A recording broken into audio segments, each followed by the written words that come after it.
Hi guys, it's Dr. Cody Dukes and we are back again for another video.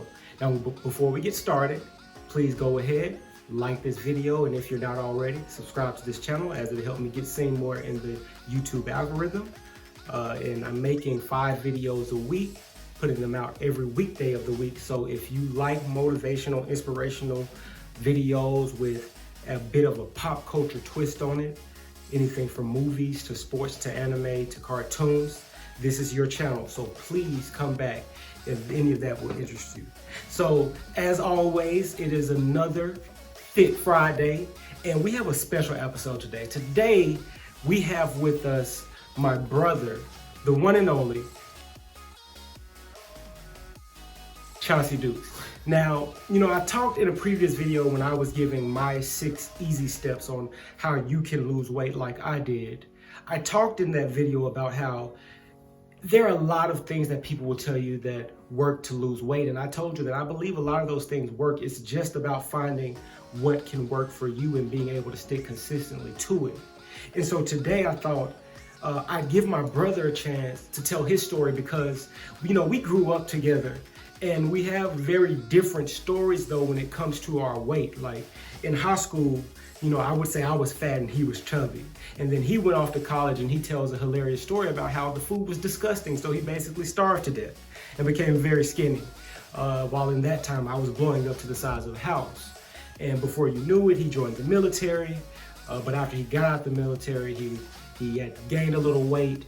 And so he had to come down from that. And so it's interesting how there was a time when he was gaining weight that I was losing weight. And as I was losing weight, or as I was gaining weight, he was skinny. So he's going to talk a little bit about some of the steps that he took to go from the weight he had gained to get down to a more reasonable weight in this video. But in the next video, we're going to come back and we're going to do a part 2.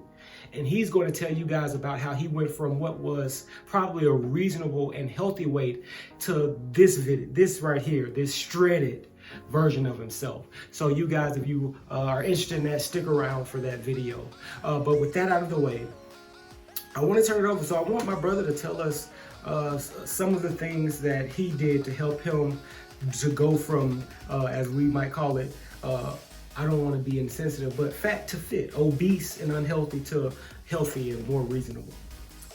I got you, brother. Okay, like he stated, all of our lives we've been on the unhealthy side, and we were okay with that. When I finally joined the military, that's when I really started making a weight change. Like he said, college, I lost a lot of weight, but it was unhealthy. It was just from a lack of eating. I went from going from home, eating 4 or 5 times a day of delicious, unhealthy, yes, delicious, but it was unhealthy soul food. Yeah, basically, yeah. Food. And so when I went to college, that changed. And where we come from is a thing. We always ask who made it, because whoever made it gives it that stamp of approval. And when I went to college, there was no stamps. Yeah. So yeah, I lost weight, a lot of weight, but it was unhealthy and I still wasn't in shape. I was still chubby, the extra fat. He was skin and bones, y'all. Don't let him trick y'all. But it was like when you lose too much weight and you got that extra hanging, it was like that. It was unhealthy. So yeah, but I was okay with it. I did like it because when you go from being big to losing a little weight, those small gains, they help. And we'll cover that later on how that can hurt you. But back to the story, I went to the military, and in the military, you have to work out. I hate working out my whole life. I would love being lazy and instead of doing what I needed to do just from a health standpoint. The both of us, by the way. Yes, it's not just a him thing. We grew up just, any chance we could to avoid work, to avoid, being active, to avoid doing something that would help us. Like video games, food, like that was probably both of our lives for a good period of time. Like video games and food, there was nothing that really like kind of propelled us to not be fat. Like we gave ourselves every excuse in the world Yep. to be fat. Yep. Excuses, nothing but excuses. But back to the story. Went to the military, hated working out, but in the military, you have to work out. It's a part of the job. Just like showing up and clocking in. It's part of the job, so you have to do it. But with that being said, with me not being dedicated 100%, me not wanting to do it, I got results from it, but very mediocre and small results. And then with me not wanting to do it and not being consistent, those results never last. Yeah. Your weight will just fluctuate up and down, and not in a good, healthy way. So that happened, and that's the basis of the first part of the story. And once I got out of the military, I noticed that I was only getting older.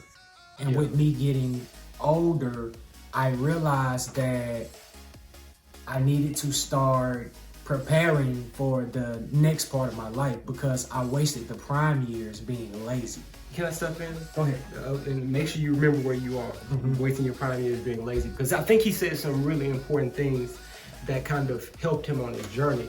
I think the first thing he told you guys is that while he was in the military, he was being basically, he was being paid, or he had external motives to why he was going to lose weight. And so for a lot of us, you think about like the New Year's resolutions people, when it's not something that's really on the inside of you, when it's not something that you're really dedicated to, it'll hold as long as the external motivator is there. But the moment that the external motivator is there, the moment you get out of the first 2 weeks of the year and the New Year's resolution freshness is off of it, you're not going to be really ready to stick to it. It'll be very temporary, kind of like what he said. It was temporary, and because it was temporary, he immediately started to go the opposite way.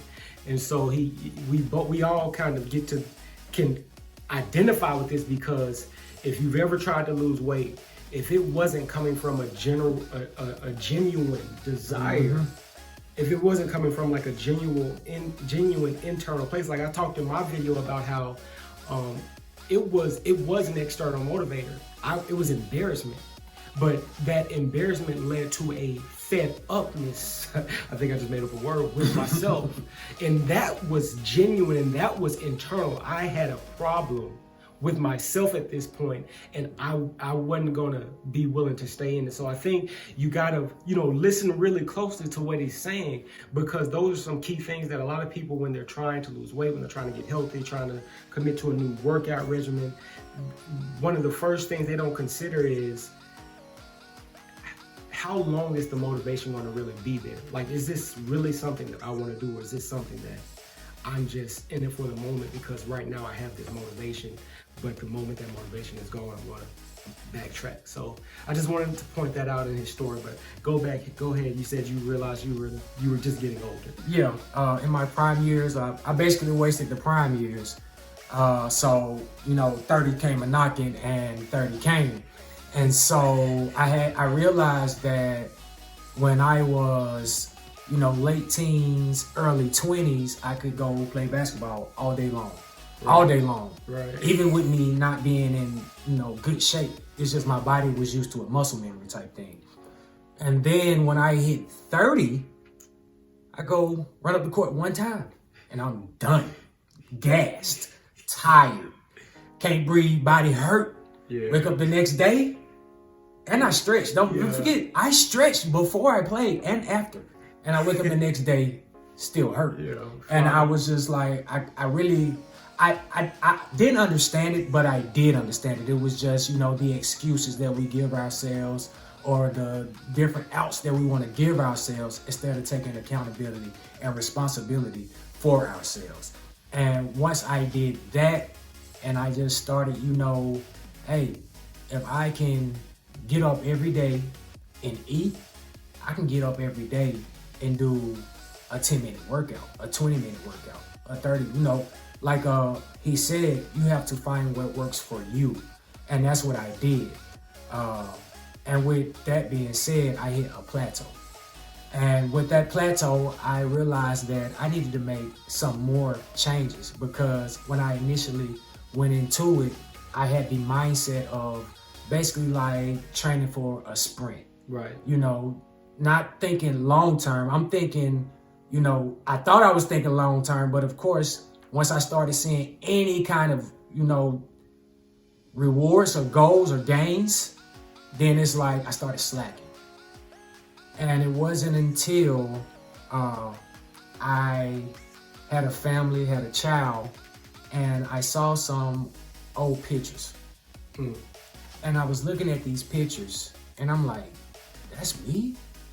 I was in so much denial that I was the same exact weight I was in real life, looking at this picture from 2 years ago, trying to convince myself that's not the same person. Like, no, I'm way smaller than that. And I may have been bigger. And it took that outside motivator for me to actually have to say, all right, I can't keep giving myself these excuses or outs. I really have to make a lifestyle change.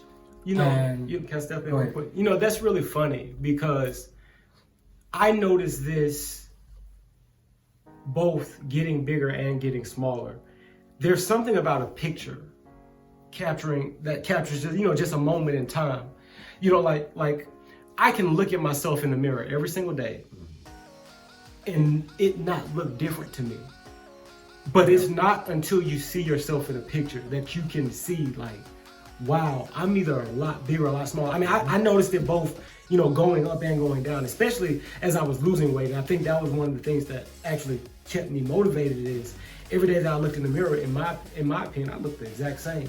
And it wasn't until I saw pictures of like the beginning and the middle, or the beginning and the end, and I was like, wow, no, I've made a lot of progress. But it works the same way when gaining weight. A lot of times you don't realize how much weight or how unhealthy you become until you see an old picture of yourself and you're like, man, I look good right here. This is how I look right now in my mind. And you see somebody, you know, a current picture, and you're like, these don't even look like the same person. The same person. And so it's funny how a picture allows you to see what the mirror won't. It's interesting, but go ahead. So back to the story. So like I said, it took a lifestyle change. And when I say a lifestyle change, like I said, we spent all of our prime years being lazy. So what that meant, I have to do the opposite. When I'm laying in bed and it's time to go to sleep and the light's still on, and I'm trying to figure out any kind of way to cut that light off without me getting out the bed. No, really.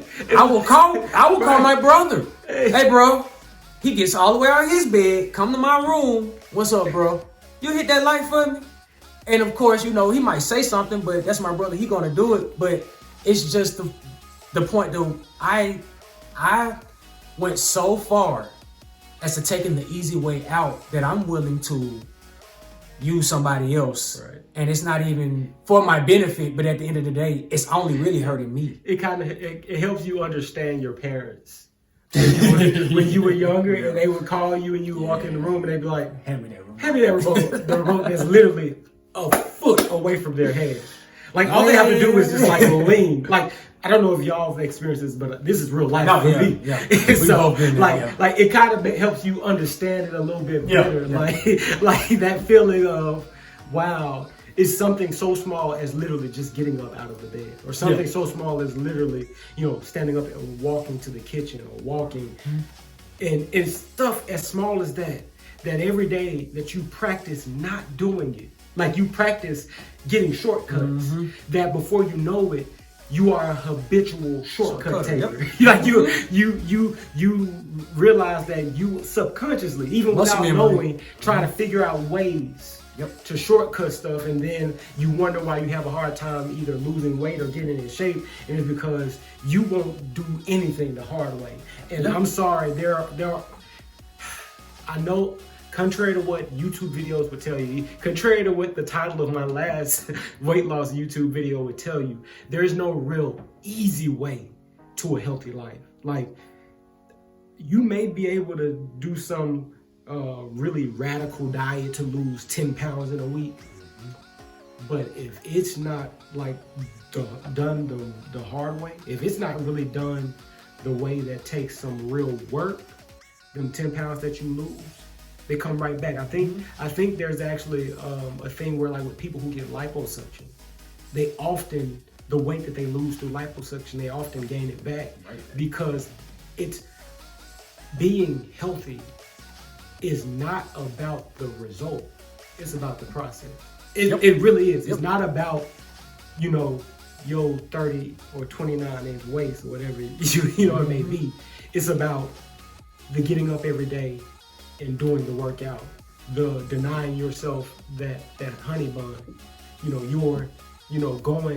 going and hang around people you love, and when they about to eat something unhealthy, you got to be like, dang, I really want it, but no, I'm not gonna do it. I'm gonna get the salad. Yeah. And I hate getting the salad, but I'm gonna get the salad because I don't wanna.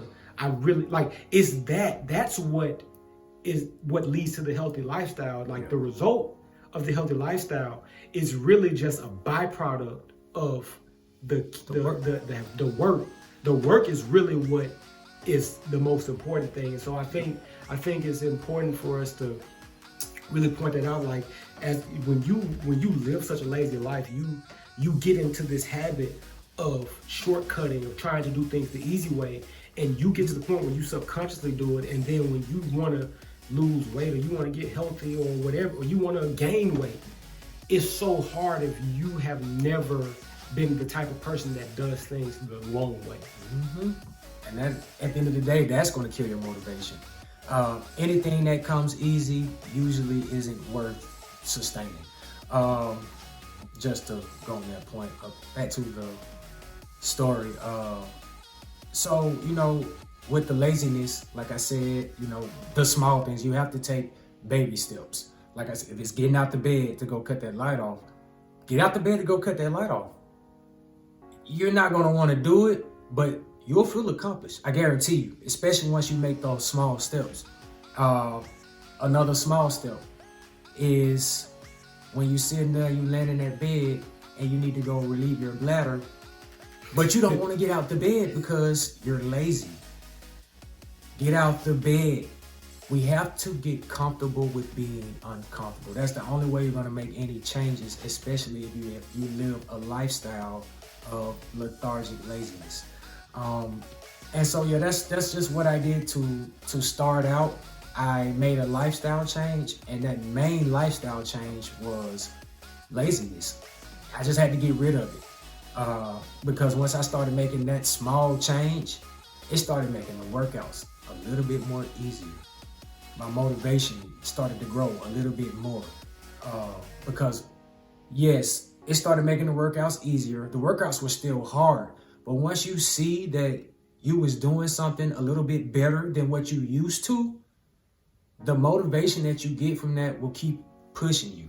Yeah. I'm reading a book right now. It's called The Compound Effect. But in the book, he has a chapter basically on the power of momentum, and he talks about the law of inertia from science class. I don't know if you remember inertia, but the inertia says that an object in motion tends to stay in motion. An object at rest tends to stay at rest. And so in the book, he basically talks about how what he's talking about, that what laziness builds in you is the tendency to stay at rest, the tendency to not do things, but just the smallest decisions to get into motion. Inertia says that it creates a tendency to stay in motion. So, like, what he's talking about, when you start to decide to get active, it actually bothers you to be lazy. Like there are certain things, like we were helping cut my grandma's grass a few months back, and it's like we are just looking for something to do. We get done with the one thing we're doing, and we're both like, okay, what's the next thing that need to be done? Let's get this done. Let's knock this out. Whereas in the past, I guarantee you, I would put money on me 5-10 years ago, trying to figure out what can I do to make it look like I'm doing a lot of work. but not really have to do nothing. I'm gonna make it last for the whole time we out here.